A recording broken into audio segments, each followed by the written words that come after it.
오늘의 본문은요. 오늘 제목은 주께서 친히 주시는 징조 이렇게 잡아봤습니다. 우리가 잘 알고 있는 이사야서 7장 14절.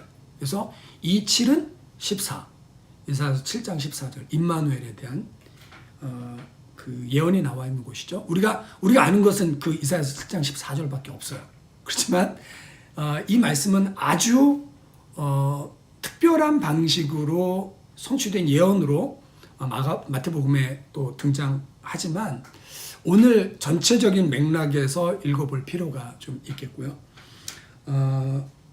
그 다음에 지금 계속적으로 7장에 등장하고 있는 그 역사적 배경과 같이 하게 됩니다. 자, 지금 아시리아가 굉장히 그 세계사에 있어서 제국주의를 그래서 팽창해 나가는 그 환경 가운데 아람과 이스라엘은 북왕국 이스라엘은 그 아시리아를 대적하고 싶은 거예요. 그래서 남쪽 유다에게 야 너도 우리랑 같이 하자 했는데 여기는 200년 동안이나 나라가 별로 이렇게 사이가 좋지 않은 상태였습니다. 그러니까 우린 니네랑 안 놀아. 그리고 사실적으로 우시야 왕 때는 국력이 강력했기 때문에 조공 바치지 않고 그랬단 말이에요. 그러니까 아람과 그 이스라엘이 쳐내려왔어요. 그래서 한 번 쳐내려오고 두 번째 온다 그랬더니 아하스와 그 백성들이 막 사시나무 떨리듯이 떨리고 있는 환경이었거든요. 그랬더니 하나님께서 이사야 선지자를 보내서 걱정하지 말고 나를 의뢰하고 나를 신뢰해라.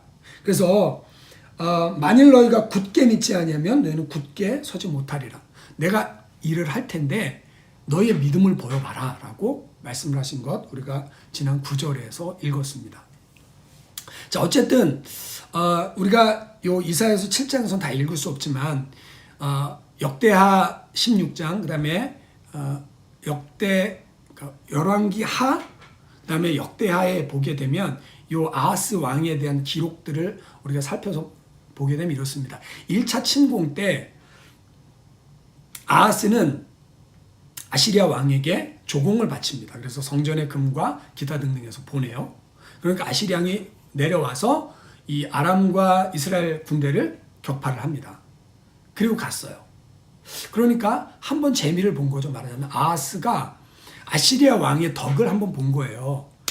자, 근데 두 번째 내려온다 그러니까 또 이렇게 사시나무 떨리고 있는 건데 지금 이사야를 보내서 하나님께서 하시는 말씀은 야, 걔들을 두려워하지 마. 걔들은 이 연기나는 이 두 나라는 연기나는 부직갱이에 불과하고 걔들이 니네 정권 무너뜨리고 파쇼 정권 세운다 그러지. 이상한 정권 세운다 그러지. 내가 그거 못하게 할 거야. 안심해. 내가 할 거야. 믿어. 이렇게 했는데 아하스는 사실상 그 선지자의 이야기를 한 귀로 듣고 한 귀로 흘려 보냈습니다. 그래도 뭘 했냐면 아시리아 왕한테 또 사람을 보낸 거예요. 역사적으로 볼 때 두 번째는 아시리아 왕이 여러분 여기서 성전에서 막 금하고 이런 거 올려 보냈잖아요. 두 번째는 도우러 왔다가 아시리아 왕이 이 유다를 치게 됩니다. 오늘 사실 17절부터 이 두 나라는 너희한테 영향 주지 못할 텐데 아시리아 왕이 오는 날이 있다. 그래서 그날에는 18절 또 20절 그날에는 또 21절 그날에는 23절 그날에는 그래서 아시리아 왕이 치러 오는 더 그런 말하자면 쓰레기차 피하다가 무슨 차에 치신다 그러잖아요. 그러니까 아하스가 하나님을 의뢰하는 게 아니라 이 제국주의를 펼치고 있는 아시리아 왕을 더 의지했단 말이에요. 그래서 처음에는 뇌물도 보내고 그렇게 해서 처음에는 성공한 것 같았습니다. 그런데 두 번째는 하나님을 신뢰하라 그랬을 때 하나님만 신뢰했어야 되는데 아하스가 그걸 못했어요. 그래서 아하스를 역사적으로 평가할 때 다윗의 길로 따르지 않고 이스라엘 왕들의 길로 따랐다 이렇게 표현했잖아요. 그리고 이 다메섹으로 가서 이 디글랏빌레셋을 만나러 가는 그 길에서 커다란 제단을 보고 와 우리도 저런 제단 만들어야겠다. 그래서 그거 그대로 도면 그려가지고 이 유다 땅이 만들었다니까요. 그러니까 이 사람의 마음 중심에 하나님이 없는 거예요. 이 아하스가 하나님이 보내신 선지자가 말하자면 하나님의 말씀을 대언해주고 있는데도 그 말씀을 전심으로 받지 못하는 겁니다. 오늘 이제 10절부터 이렇게 나와 있습니다. 여호와께서도 아하스에게 말씀하여 이르시되 너는 네 하나님 여호와께 한 징조를 구해라. 그래서 깊은 데서 구하든지 높은 데서 구하든지 네가 징조를 구하면 내가 이룰게 라고 말씀하고 있는 겁니다. 그런데 실제로 하나님께서 해를 이렇게 뒤로 물러가게 하는 그런 일도 하시잖아요. 근데 아하스는 여기서 이르되 나는 구하지 아니하겠나이다. 나는 여호와를 시험하지 않겠나이다. 마치 자기가 이 굉장히 신실해서 하나님을 시험하지 않는 것처럼 이렇게 나타났습니다. 그러나 사실 아하스는요, 하나님의 말씀을 한쪽 귀로 듣지만 한쪽 머리로 뭘 생각하고 있다고요? 아시리아 왕을 생각하고 있는 거예요. 눈에 보이지 않는 하나님보다 눈에 보이는 도움, 내가 돈을 조금만 보내면, 내가 조금 정성을 보이면 그 왕이 나를 도와줄 거야. 아시리아가 지금 신흥 막 이렇게 바른국인데 아시리아 왕이 나를 도와줄 거야. 그래서 하나님보다 보이지 않는 하나님이라고 무시를 했던 거예요. 보이는 아시리아 왕을 의지했던 것입니다. 그러면서 아하스가 나는 구하지 아니하겠나, 나는 여호와를 시험하지 않겠나이다. 말은 이렇게 했지만 생각 따로 하고 있었고요. 말하자면 자기 안에 있는 불신앙을 포장만 했던 거예요. 이사야가 그 부분을 전곡으로 찌릅니다. 13절 이사야가 이르되 다윗의 집이여 원하건대 들을지어다. 너희가 사람을 괴롭히고서 그것을 작은 일로 여기서 또 나의 하나님을 불신앙으로 괴롭히고자 하느냐? 야, 징조를 구하라 그러면 하나님께서 너에게 확실한 징조를 보여주시고 그 약속을 이루겠다고 하는 것인데 네가 징조를 안 구하면서 그 불신앙을 살짝 숨기면서 그 불신앙으로 하나님을 또 괴롭게 하느냐라고 이야기하는 겁니다. 아하스, 네가 징조를 구하지 않으면 하나님이 직접 징조를 주실 거야. 그래서 직접 징조를 주신다고 한 게 14절 말씀입니다. 또 그러므로 주께서 친히 징조를 너희에게 주실 것이라. 보라 처녀가 잉태하여 아들을 낳을 것이요 그 이름은 임마누엘이라 하리라. 자, 여기서 이제 우리는 그 신약에 나와 있는 보라 처녀가 잉태하여 아들을 낳을 것이요 이렇게 그 크리스마스 때마다 애들 요절 시켜가지고 이것만 기억하잖아요. 근데 사실 여기서 24절에 말하는 처녀, 그래서 아들을 낳는 이게 어떤 면에 있어서는 역사적으로 이루어졌다고 봐야 됩니다.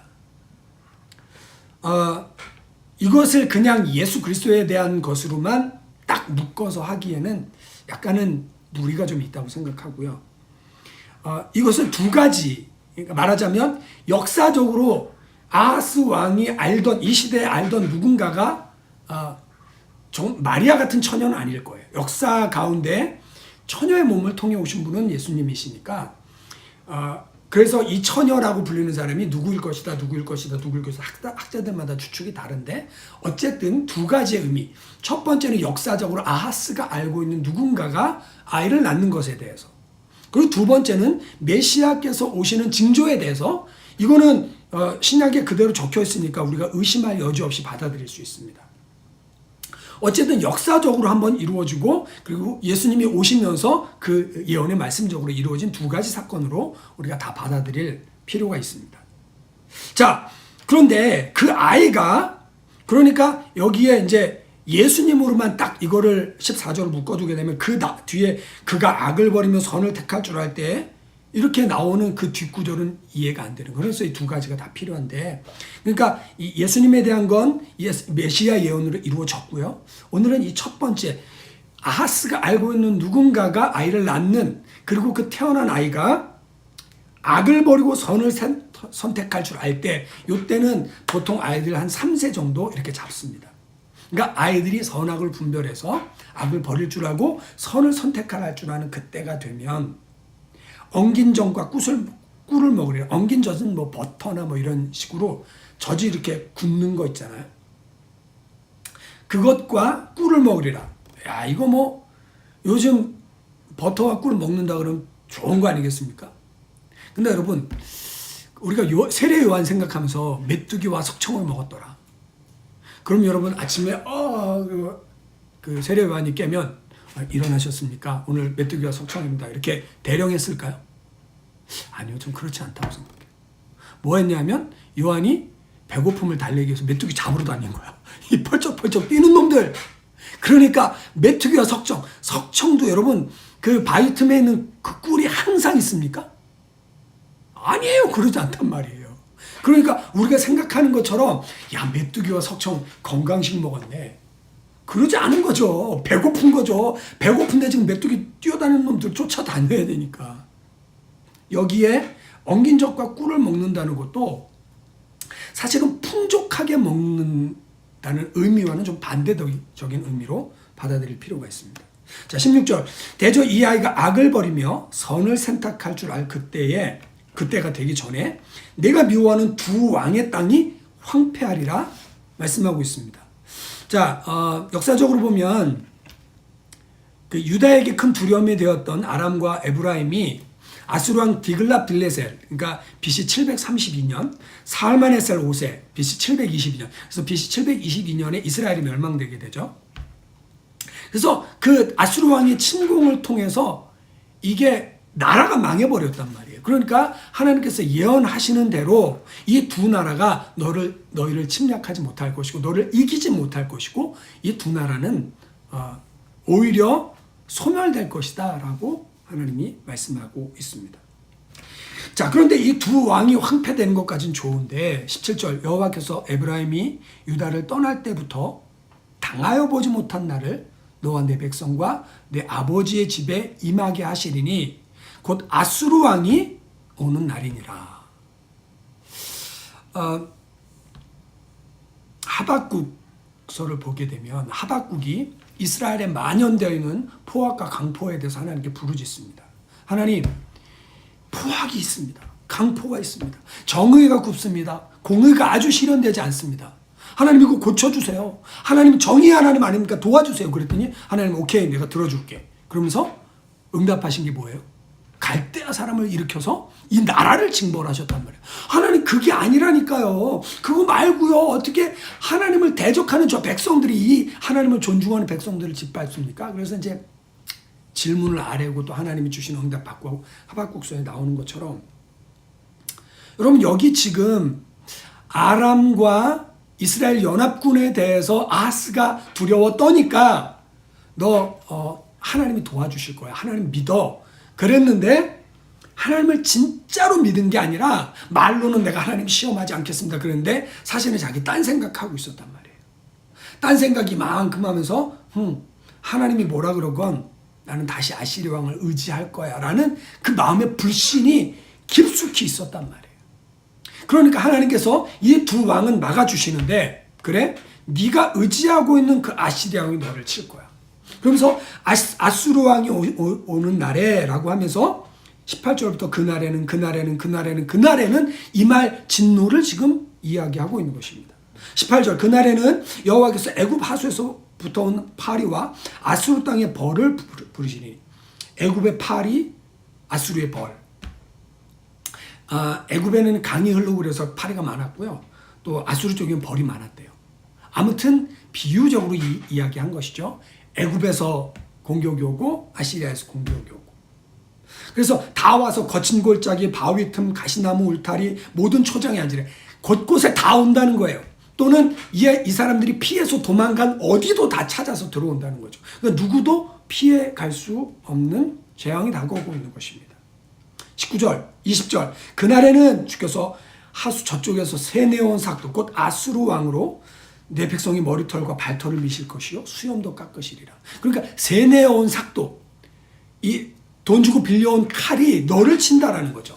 아시리아 왕한테 뇌물 주고 이 재물을 보내가지고 우리 도와주세요라고 했는데 오히려 아시리아 왕이 자기네들을 쳤단 말이죠. 그래서 백성의 머리털과 발털까지 싹 밀어버린다. 이거 완전히 노예예요. 전쟁 포로. 그러니까 그렇게 초라하게 너희가 고난을 받을 것이다. 21절 그날에는 사람이 한 어린 염소와 두 양을 기르니 한 사람한테 암소와 두 양 주면 너무 좋죠. 근데 여기서 말하는 사람이라고 하는 것은 그 땅 백성들. 그때는 사람들이 이 암소와 양 두 마리밖에 남지 않는 거예요. 그러니까 그만큼 남은 정도로 거의 다 피해를 입는다라고 이야기를 하는 것이고요.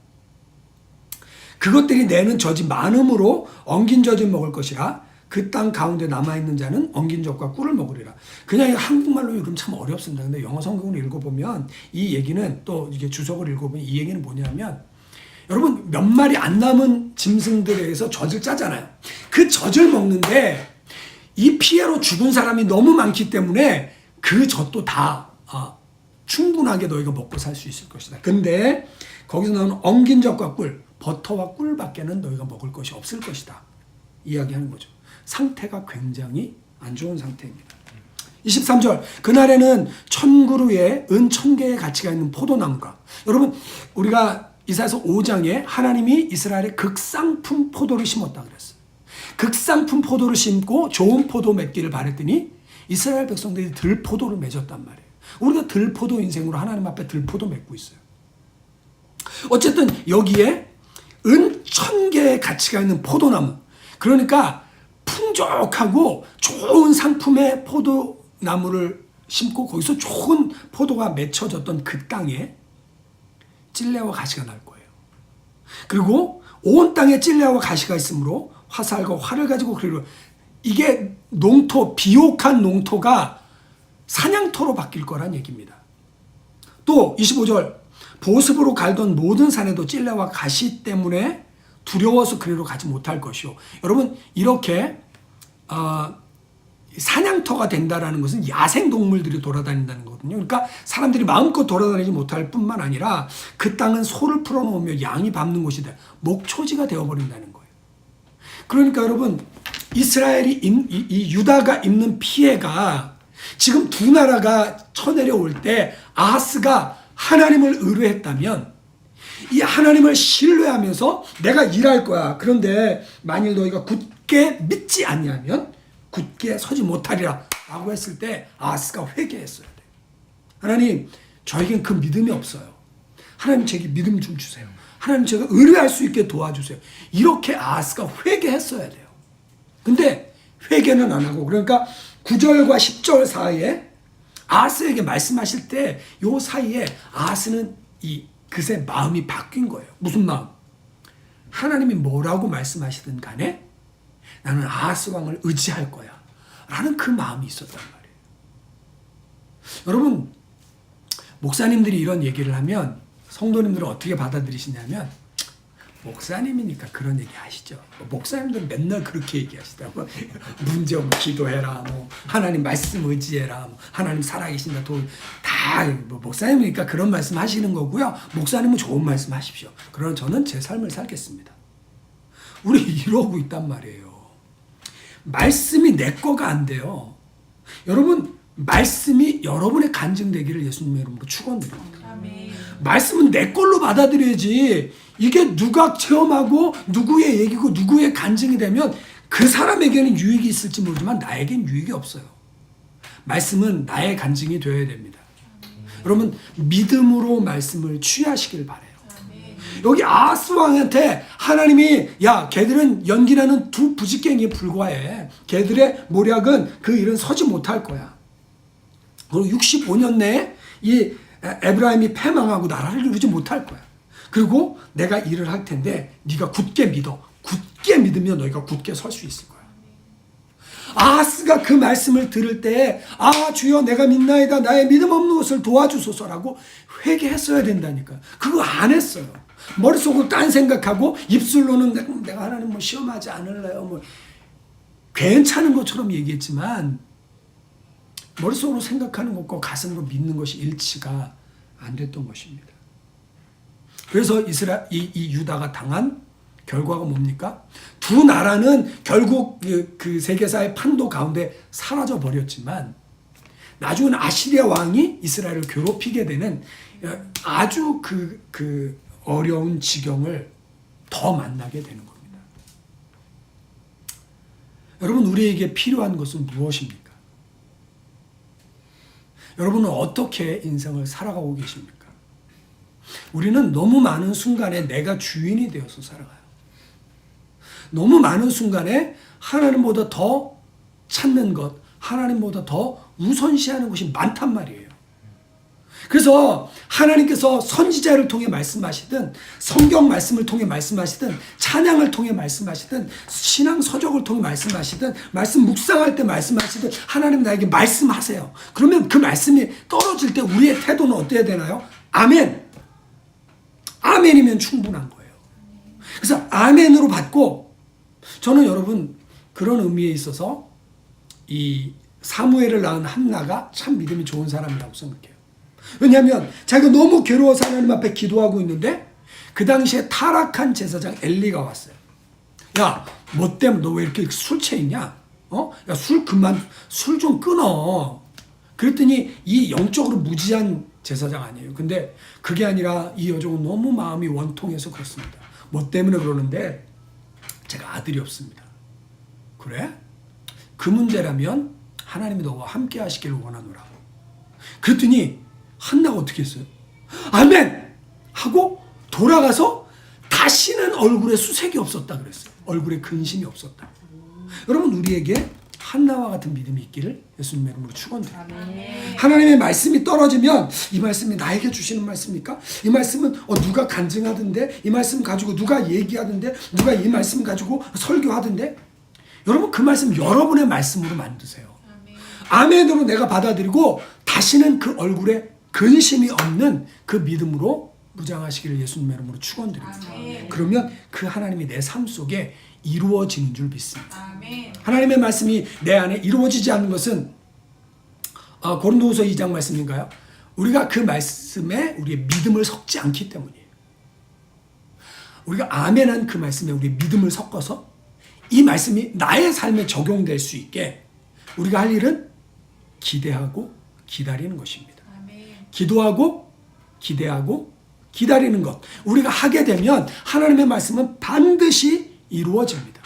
아멘. 왕의 말씀은 반드시 이루어집니다. 아멘. 때로는 더딜 수도 있습니다. 그러나 기다리면 하나님의 말씀은 반드시 이루어진단 말이에요. 아멘. 우리는 그 하나님의 말씀을 아멘으로 받고 그 말씀이 이루어지도록 기도하는 삶과 기다리는 삶과 하나님 찬양하는 삶을 계속 살게 되면 하나님께서 우리의 삶에 놀라운 영광들을 부어주실 줄 믿습니다. 아멘. 반대로 하나님을 믿지 못하고 내 지혜대로 내 말하자면 통박을 굴려서 내 이 방법대로 살아가면 내가 만들어 놓은 함정에 내가 빠질 수밖에 없습니다.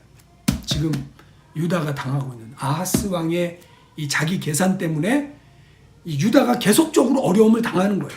만약에 이때 이 양계국 그 군사들이 밀고 내려올 때 정말 똘똘똘똘 믿음으로 뭉쳤다면 하나님은 아마 다른 대책을 강구하지 않으셨을까.